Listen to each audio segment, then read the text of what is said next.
حضرات تشریف رکھیں، مہربانی فرمائے تشریف رکھیں. تمام آباد اپنے اپنے سیٹوں پہ مہربانی فرما کر تشریف رکھیں. ڈاکٹر بالکل بہت مہربانی ہوگی. اللہ تعالیٰ آپ سب کو عزت عطا فرمائے اور اللہ تبارک و تعالیٰ آپ کو یہاں سے بامقصد لوٹائے جس مقصد کے لیے آپ تشریف لائے ہیں. مہربانی فرما کر بیٹھ جائیں، اپنی اپنی جگہ پہ بیٹھ جائیں، تشریف رکھیے تاکہ میں اعلان کر کے حضور کی خدمت میں عرض کر کے آپ کو مائک پہ بلاؤں. آپ جلدی جلدی ذرا بیٹھ جائیں، مہربانی بیٹھ جائیں حضرات، بیٹھ جائیں. ایک دفعہ درود پاک پڑھ لیں محبت کے ساتھ جھوم جھوم کے. اللہم صلی علی سیدنا و مولانا محمد و علی آل سیدنا و مولانا محمد و بارک وسلم. الصلاۃ والسلام علیکہ. سب مل کے پڑھیں. الصلاۃ والسلام علیکہ یا سیدی یا حبیبی یا رسول اللہ وعلی آلک و اصحابک یا حبیب اللہ یا محبوب اللہ یا محمد رسول اللہ صلی اللہ علیہ وسلم. حضرات محترم، انتظار کی گھڑیاں ختم.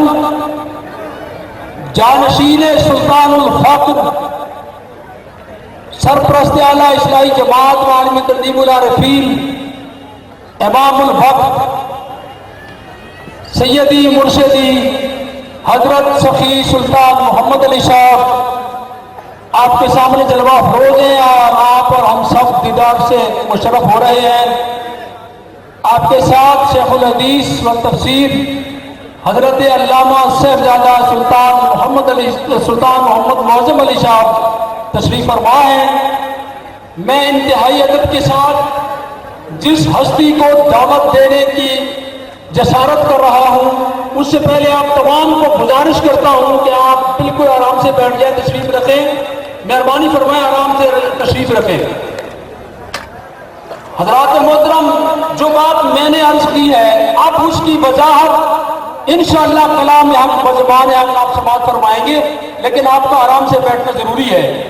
ہمارے ناز، ہمارے فخر اور قائد انقلاب انشاءاللہ اب تشریف لانے والے ہیں. میں ان کو دعوت دینا چاہوں گا. عزت مآب سیدی مرشدی مرکزی سیکریٹری جنرل اصلاحی جماعت وعالم تنظیم العارفین، چیف ایڈیٹر ماہنامہ مرۃ العارفین، مفکر اسلام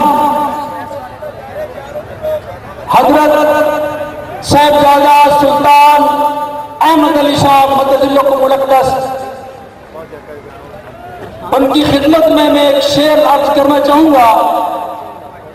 نگاہ بلند سخن دل نواز جاں پرسوز، یہی ہے رخت سفر میر کارواں کے لیے. میں نہایت ہی ادب و احترام کے ساتھ آپ کی خدمت عالیہ میں عرض کرتا ہوں کہ مائک پہ تشریف لائیں اور اپنے نورانی بیان سے ہمارے قلوب کو منور فرمائیں. جناب حضرت سخی سلطان احمد علی صاحب. نعرہ تکبیر، نعرہ تکبیر، نعرہ رسالت، نعرہ غوثیہ، نعرہ سلطانیہ. حضرت سخی سلطان احمد علی صاحب. تمام احباب یار بنا رہے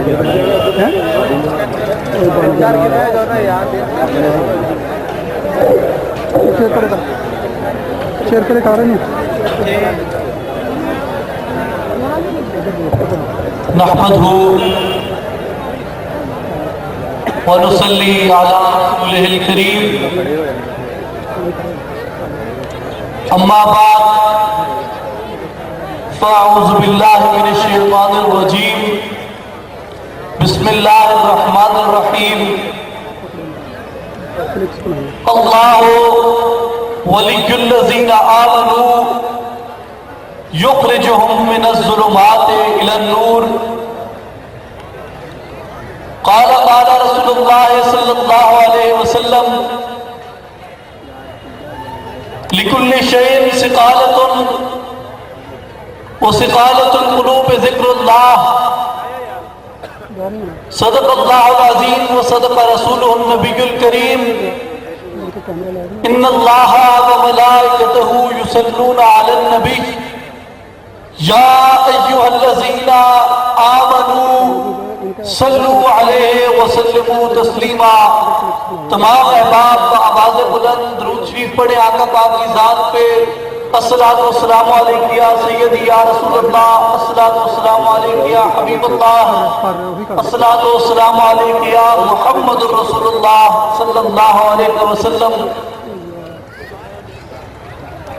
اللہ چمبے دی بوٹی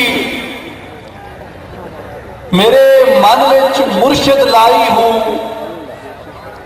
نفی اسباب کا پانی ملیا، ہر رگے ہر جائی ہوں، اندر بوٹی مشک مچایا، جہاں پھلن پر آئی ہوں، جیوے مرشد کامل یا حضرت باپ جے بوٹی لائی ہوں۔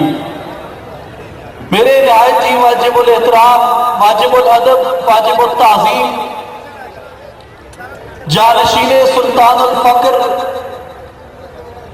امام الوقت، مرشد ماں حضرت سخی سلطان محمد علی صاحب، سرپرست اعلیٰ اصلاحی جماعت و عالمی تنظیم العارفین، شیخ الحدیث و تفسیر سلطان الاولیاء حضرت سخی سلطان محمد معظم علی صاحب، تمام واجب التعظیم علماء کرام، مشائخ عظام، بزرگوں، بھائیوں، دوستوں، ماؤں اور بہنوں، السلام علیکم ورحمۃ اللہ وبرکاتہ۔ آج کا یہ عظیم الشان اجتماع حق بہو کانفرنس بسلسلہ میلاد مصطفیٰ صلی اللہ علیہ وسلم اصلاحی جماعت و عالمی تنظیم العارفین دربار عالیہ حضرت سخی سلطان باہو برانچ ضلع وہاڑی کی طرف سے انعقاد پذیر ہے۔ اس کے اس خوبصورت انعقاد پہ ضلع وہاڑی سے تعلق رکھنے والے میں اپنے تمام تحریکی ساتھیوں کو مبارکباد پیش کرتا ہوں، اور آپ تمام احباب کا مشکور ہوں کہ آپ اپنی گنگ و مصروفیات سے چند گھڑیاں اپنی اصلاح کے لیے اعلاء کلمۃ الحق کی خاطر اور رضائے الہی کی خاطر نکال کے اس محفل میں شریک ہوئے۔ میں سمجھتا ہوں کہ ایسی محافل میں ہماری شرکت یقیناً ہمارے لیے بخشش کا سامان مہیا کرتی ہے۔ آپ تمام احباب اس بات کو جانتے ہیں کہ سلطان العارفین حضرت سلطان باہو رحمۃ اللہ علیہ کے آستانہ عالیہ سے 1987 میں 1987 میں میرے مرشد کریم اور میرے والد گرامی سلطان الفقر حضرت سخی سلطان محمد اصغر علی صاحب رحمۃ اللہ علیہ نے اصلاحی جماعت کی بنیاد رکھی، جس کا مقصد اور مشن قرآن مجید اور احادیث مبارکہ کی روشنی میں اولیاء کاملین کی تعلیمات کو عوام الناس تک پہنچانا ہے۔ اس کی ضرورت اس لیے پیش آئی کہ آج ہمارا اسلامی معاشرہ جس تنزلی اور جس زوال کا شکار ہے، اس کی سب سے بڑی وجہ مسلمان عالم کی آپس میں تقسیم، آپس میں تفریق اور باہمی تضاد اور نفرت ہے۔ اس تفریق اور تقسیم اور باہمی تضاد اور نفرت نے مسلمان عالم کو اغیار کے بوٹوں کی دودھ چاٹنے پہ مجبور کر دیا ہے۔ یہی تقسیم اور یہی تفریق ہمیں کئی صدیوں سے یہود و حنود و نصارہ اور عالمی استعماری مافیا کے سامنے اس کے ہمیں جھکنے پہ مجبور کیا اور ہمارے حکمرانوں کو غلط فیصلے کرنے پہ مجبور کیا۔ اس کی بنیادی وجہ ہمارے درمیان یہ تفریق اور یہ تقسیم ہے۔ اور آج ہم اپنے اسلامی معاشرے کو جس طرح بگڑا ہوا، جس طرح منتشر اور جس طرح اسے بکھرا ہوا دیکھتے ہیں، ہر صاحب دل اور صاحب درد کی آنکھوں سے یہ مناظر دیکھ کے خون ٹپکتا ہے کہ وہ امت جسے رسول کریم صلی اللہ علیہ وسلم نے اتنا پیار اور اتنی محبت دی اور جسے اللہ نے قرآن میں بہترین امت کا لقب عطا فرمایا، آج وہ امت اس زوال، اس ذلت اور اس خواری کا شکار کیوں ہے؟ میرے مرشد کریم بانی اسلامی جماعت عالمی تنظیم العارفین حضرت سخی سلطان محمد اصغر علی صاحب رحمۃ اللہ علیہ نے اپنی کمال بصیرت سے اس سارے منظر کا، ان تمام مناظر کا جائزہ لیا اور پھر اپنی روحانی بصیرت، اپنے روحانی تصرف اور اپنی سلطانی پرواز سے یہ فیصلہ فرمایا کہ آج مسلمان عالم کو جس اتحاد، جس یکجہتی اور جس باہمی پیار و محبت کی ضرورت ہے، وہ صرف اور صرف قرآن مجید کے بتائے ہوئے اصولوں سے ہی ممکن ہے۔ اور قرآن مجید کی وہ صحیح تفسیر عوام الناس میں کرنے کی، عوام الناس میں پیش کرنے کی اور عوام الناس میں عام کرنے کی ضرورت ہے کہ قرآن کی جس تفسیر کے اندر کوئی تفریق نہ ہو، کوئی تقسیم نہ ہو، کوئی تضاد نہ ہو، کوئی نفرت نہ ہو، اور بلا شک و شبہ قرآن کی وہ تفسیر اولیاء کاملین نے فرمائی ہے کہ جن کی تعلیمات کو عام کرنے کے لیے میرے مرشد کریم نے حضرت سلطان باہو کی خانقاہ سے یہ جھنڈا بلند فرمایا۔ اور میں سمجھتا ہوں کہ یہ حکیم الامت، مفکر پاکستان علامہ محمد اقبال کے اس خواب کی تعبیر ہے کہ نکل کر خانقاہوں سے ادا کر رسم شبیری، خانقاہوں سے نکل کر رسم شبیری کو ادا کرنے کے لیے میرے مرشد کریم نے یہ علم بلند فرمایا۔ اپنے آج کے اصل موضوع کی طرف آتا ہوں کہ جیسا کہ میں نے اپنی تمہید میں بھی یہ آپ کے گوش گزار کیا کہ ہمیں اس وقت ایک بہترین معتدل اسلامی معاشرے کی تشکیل کی ضرورت ہے، اور اس میں ہمارے سامنے جو ایک بہترین رہنما ہے وہ قرآن حکیم ہے۔ جس طرح علامہ اقبال بھی کہتے ہیں، گر تو اگر تو مسلمان صحیح معنوں میں ہونا چاہتا ہے، نیست ممکن جز بقرآن زیستن، کہ اس کو بغیر قرآن کے سیکھنا وہ تیرے لیے بہت مشکل ہے اور ناممکن ہے۔ اب ہم قرآن کی طرف جب دیکھتے ہیں کہ ہم کس طرح اپنے بہترین اسلامی معاشرے کی تشکیل کر سکتے ہیں، تو اس میں ہمارے سامنے سب سے بڑی رکاوٹ اور سب سے بڑا جو حجاب ہے وہ میں یہ سمجھتا ہوں کہ وہ ہمارا اپنا یہ وجود ہے۔ ہم مسلمان ہیں، ہم عبادات کرتے ہیں یا ہم تسبیحات ادا کرتے ہیں، ہم نے اپنی عبادات کو، اپنی تسبیحات کو اور اپنی ریاضت کو فقط اور فقط اپنے اس ظاہری وجود تک محدود کر دیا ہے۔ میرے بھائیوں، اس میں کوئی شک نہیں کہ اس وجود کو باقی مخلوقات پہ فوقیت حاصل ہے، لیکن دیکھنے کی ضرورت یہ ہے کہ جسے ہم نے انسان کامل تصور کر رکھا ہے، جس وجود کو ہم انسان کامل قرار دیتے ہیں، کیا یہ حقیقی معنوں میں انسان کامل ہے؟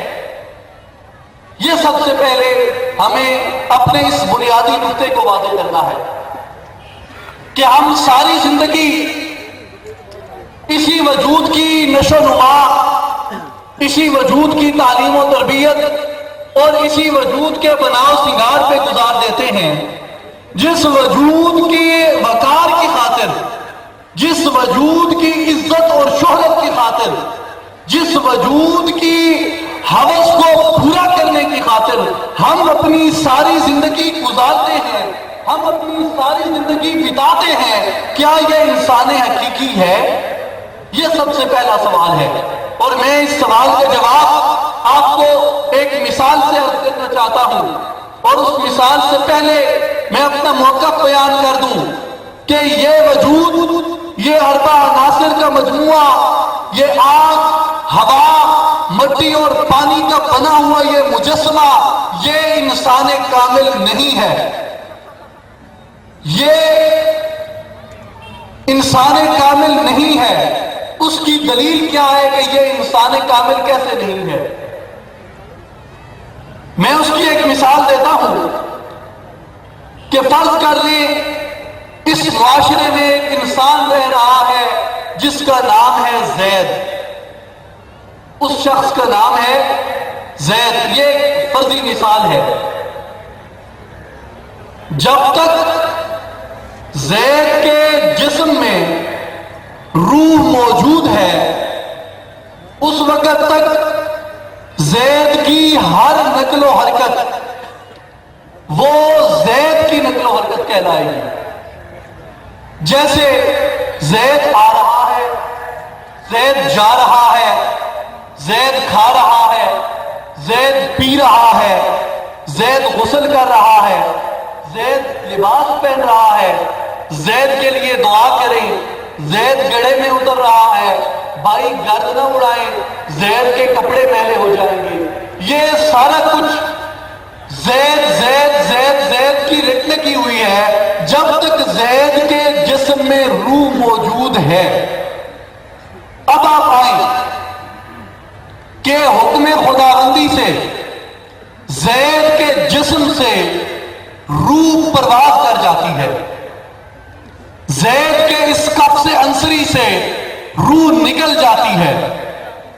اب اس کی نقل و حرکت تو ختم ہو گئی، لیکن اس کی جتنی موومنٹس ہو رہی ہیں ان کو کوئی زید کی موومنٹ نہیں کہے گا۔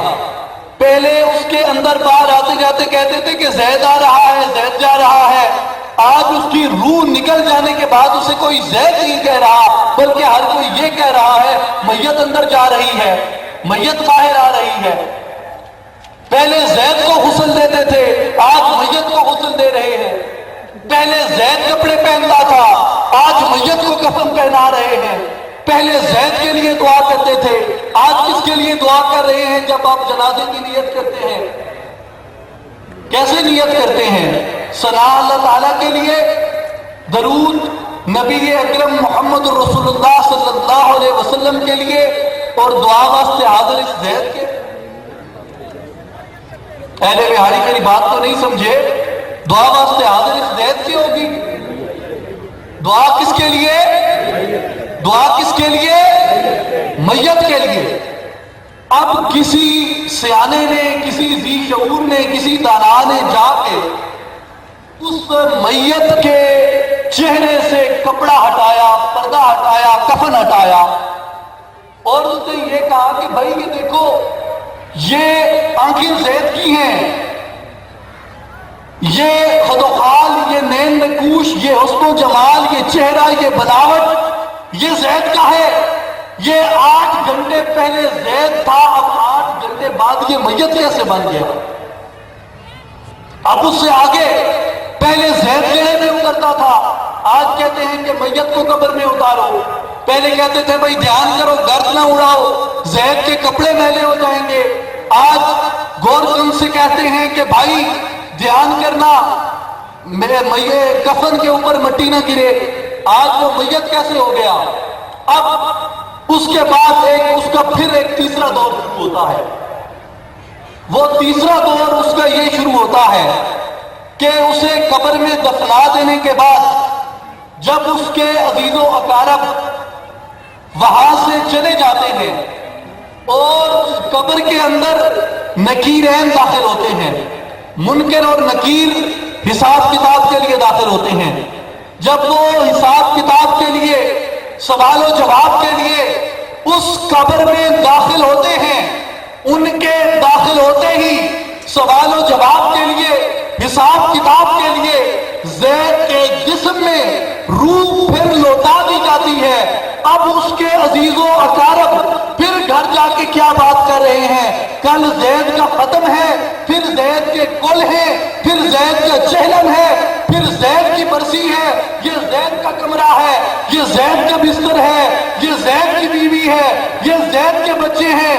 جب تک اس کے جسم میں روح موجود تھی اس دنیا کے اندر، وہ اس وقت تک بھی زید تھا، اور قبر میں جب اس کے جسم میں روح لوٹا دی گئی وہ پھر زید زید زید کی رٹ لگ جاتی ہے۔ پتہ چلا کہ میت وہ اسی عرصے میں تھا جس عرصے میں اس کے اس جسم کے اندر روح موجود نہیں تھی۔ اہل بہاری فیصلہ خود کر لو کہ انسان زید اس جسم کا نام ہے یا زید اس جسم کا نام ہے جو اس جسم کے اندر پوشیدہ ہے۔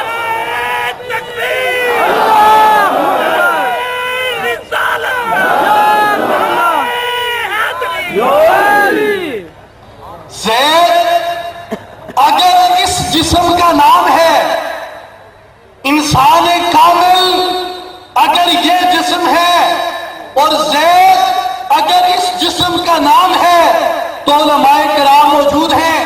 میں بڑی ذمہ داری کے ساتھ یہ بات کر رہا ہوں کہ پھر غسل میت کو نہیں، غسل زید کو دو گے۔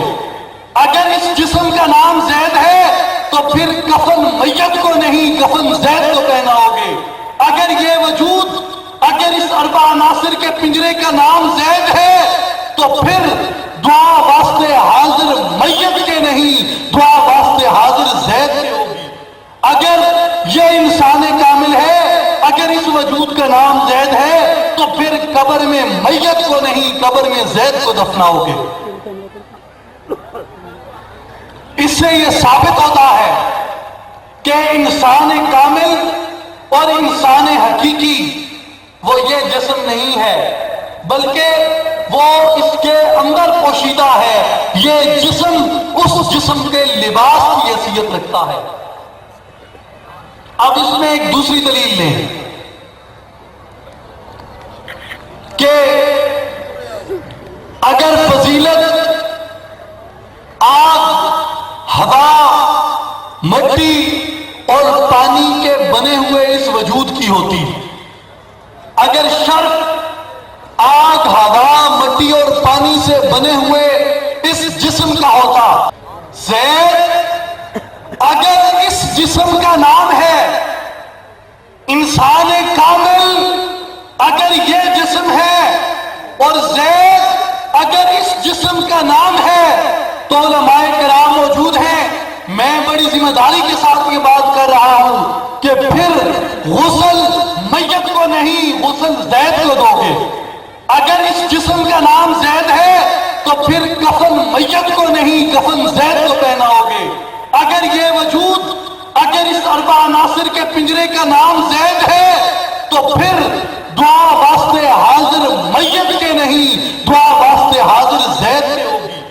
اگر یہ انسان کامل ہے، اگر اس وجود کا نام زید ہے تو پھر قبر میں میت کو نہیں، قبر میں زید کو دفناؤ گے۔ اس سے یہ ثابت ہوتا ہے کہ انسان کامل اور انسان حقیقی وہ یہ جسم نہیں ہے، بلکہ وہ اس کے اندر پوشیدہ ہے۔ یہ جسم اس جسم کے لباس کی حیثیت رکھتا ہے۔ اب اس میں ایک دوسری دلیل لیں کہ اگر فضیلت آگ، ہوا، مٹی اور پانی کے بنے ہوئے اس وجود کی ہوتی، اگر شرف آگ، ہوا، مٹی اور پانی سے بنے ہوئے اس جسم کا ہوتا تو پھر سیدنا آدم علیہ السلام کا وجود 120 سال تک مکے اور طائف کے درمیان افتادہ رہا، ملائکہ کو حکم سجدہ کیوں نہ ہوا؟ ملائکہ آدم علیہ السلام کا وجود بندہ دیکھ رہے تھے، اس کی تشکیل، اس کی تخلیق وہ ہوتی دیکھ رہے تھے، اور آدم علیہ السلام کا وجود 120 سال تک مکے اور طائف کے درمیان 3 حالتوں میں رہا۔ 40 سال تک حضرت آدم کا وجود گیلی مٹی کی صورت میں رہا، پھر 40 سال تک حضرت آدم کا وجود گوندی ہوئی مٹی کی صورت میں رہا، پھر 40 سال تک حضرت آدم کا وجود، حضرت آدم کا وہ جسم اطہر، وہ 40 سال تک وہ کھنکتی ہوئی مٹی کی صورت میں رہا۔ اب یہ 40 اور 40 120 سال کا عرصہ حضرت آدم کا وجود مکے اور طائف کے درمیان افتادہ رہتا ہے۔ ملائکہ حضرت آدم کے وجود کو دیکھ بھی رہے ہیں، اسے بنتا بھی دیکھ رہے ہیں، لیکن اس کے باوجود حضرت آدم کے وجود کو وہ سجدہ کیوں نہیں کرتے؟ اس کی وجہ یہ تھی کہ جو شرف ہے، جو فضیلت ہے، وہ اس خاکی وجود کی نہیں ہے۔ یہ اس بات کی دلیل ہے، اللہ قرآن میں اس بات کو واضح فرماتا ہے کہ اے ملائکہ، اب دیکھیں کہ جب وہ 120 سال تک وہاں پہ رہا، اللہ نے نہیں فرمایا کہ اے ملائکہ جاؤ قطاروں میں کھڑے ہو جاؤ، مکے اور طائف کے درمیان آدم کا وجود رکھا ہے میں نے، وہاں جا کے آدم کے وجود کو سجدہ کرو۔ نہیں، بلکہ فرمایا کہ اے ملائکہ، جب یہ وجود مکمل ہو جائے گا، اس وجود کے مکمل ہو جانے کے بعد میں اسے مسجد پہ جلوہ فرما کروں گا۔ اسے مسجد پہ جلوہ فرما کرنے کے بعد میں اس میں وَنَفَخْتُ فِيهِ مِن رُوحِي، جب میں آدم کے اس وجود میں اپنی روح کو پھونک دوں، اس کے بعد تم نے اس کو سجدہ کرنا ہے۔